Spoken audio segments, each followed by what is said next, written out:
overpass on I-610 and Paris Avenue in Gentilly, Sergeant Chris Prochaska is back in his element.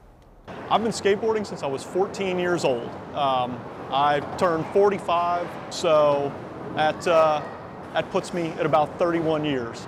Dressed down and riding his board. And I'm nowhere near as good as I was. But he's flipping the script on community policing. I think that a lot of people have an idea of what kind of people are police officers, and I think that that idea gets challenged when they see us out of uniform, because usually the only time people deal with us is when we're in uniform.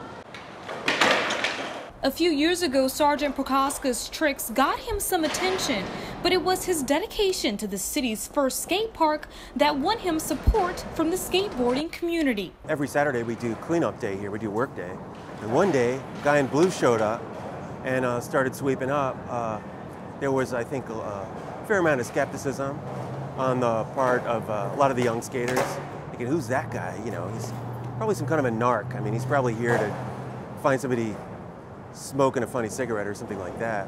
But he came week after week to just help us clean up, and it was pretty clear that his heart was in it.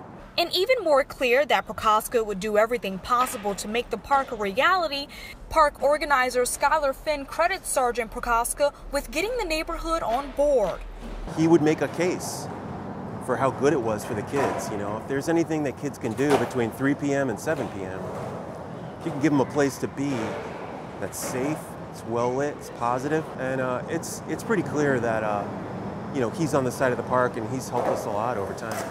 These days, Parisite Park attracts skaters from all over the city, and Prochaska says his time riding the ramps has brought a new perspective in policing. We have to get very creative about how we deal with people and how we solve problems, and it's not always simple, and sometimes you have to think outside of the box.